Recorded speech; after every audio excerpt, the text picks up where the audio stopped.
I started my trip with what promised to be the quintessential Bay experience, the remote Smith Island. I departed from Crisfield, Maryland's crab capital, on a 40-minute ferry ride across the Tangier Sound. Smith Island is Maryland's only inhabited island, settled in the early 1700s by the British. The original settlers were cattlemen who out of necessity switched over to fishing in the mid-1800s. Nowadays, 99% of its population depends on these waters, so I wanted to find out how our actions affect the livelihood of these people. It is said that Ernest Hemingway came here and docked his boat at this very port. But it's also said that that can't be true, because if he did, he wouldn't have left. Who knows?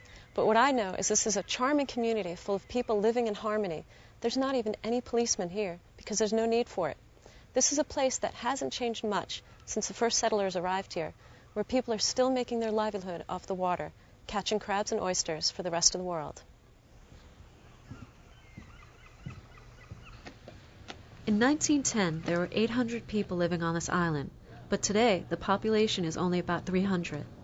The local islanders still retain their distinctive Cornwall dialect with its own unique grammar pattern.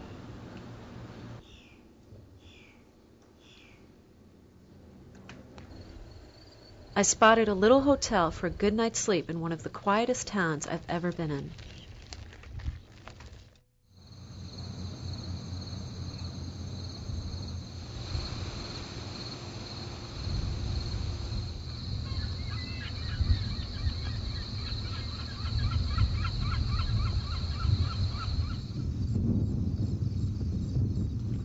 It's 6:30 in the morning right now, and that's just way too early for me. But for most people on this island, the day already started 3 hours ago. So I decided to wake myself up, see what's going on.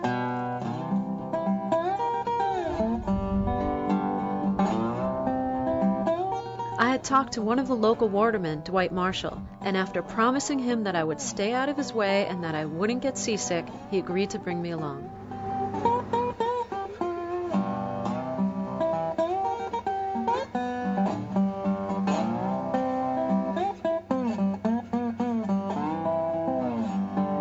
The word Chesapeake comes from the Native American word Chesapeake, which means Great Shell Fish Bay, and it's oysters and crabs that have made this bay famous.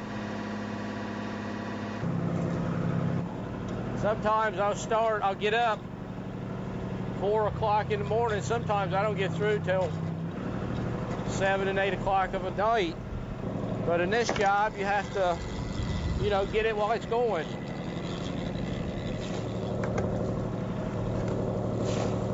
It's hard and it's fun too. But sometimes, you have a lot of crabs. Sometimes you don't.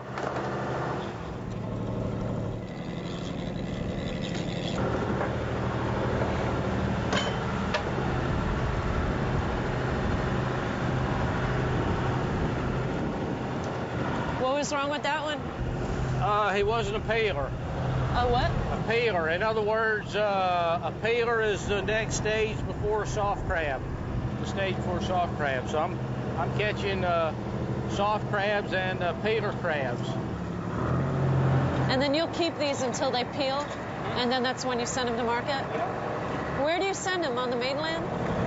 Yep, they go all over the world. New York, Philadelphia, California, Japan. Is this a soft one here? No. It's gonna be. Huh? Yeah, eventually. But it's too small. Yeah. So I'm gonna put them back. Right. Oh, don't you bite me. They don't respect women. They don't respect women. You're just another finger. No respect.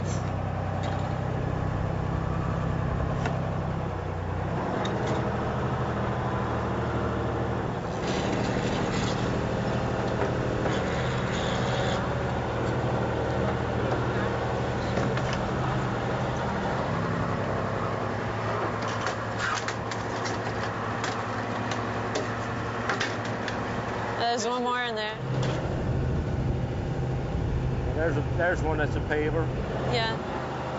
So that one's not too small, huh? No, that's female. Now here's the bay grasses. We got a lot of this now. They used to say it was said it was leaving, but we've had more this year than ever before. Did you not used to have that grass years ago? Yeah, we've always had it, but it sort of diminished about 2 or 3 years ago, but I think it was in a cycle. Now it's come back heavier than ever. Why do you think that is? Nature. Right now, I would say the water is in good shape because it's more fish than I've ever seen in the water. I've never seen so many fish. Was it worse a few years ago? Well, I think it was getting pretty bad because everybody was dumping everything in the water. The big factories was dumping chemicals and waste and everything in the water. I think what they're doing on stopping a lot of this runoff is very good. I think it'll help a lot. Yeah. I don't think people realize up in Pennsylvania that they're affecting your livelihood. No, well, see, when that stuff that they put on the plants to make them grow gets in the water, it also causes the algae to grow too much in the water, and it eats up the oxygen. So what Dwight's saying is that people up in Pennsylvania who might be fertilizing their lawn to help the grass grow are also forcing the algae to bloom a little faster here in the water, which isn't good. And likewise, people using weed killer are going to be killing some precious plants down here in the bay as well. Most of it, I guess, is good common sense thinking.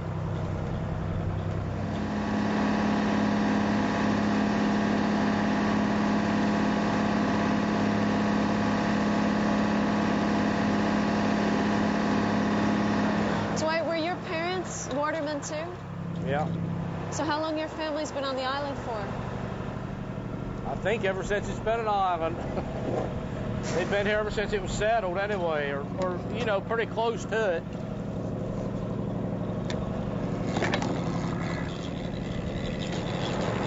Do the people on Smith Island completely depend on the Chesapeake Bay for their livelihood? Yeah. I would say 98%. The other 2% is they depend on it too, really. Either school teachers or maybe storekeepers or merchants. And it's always been like that, huh? Yeah.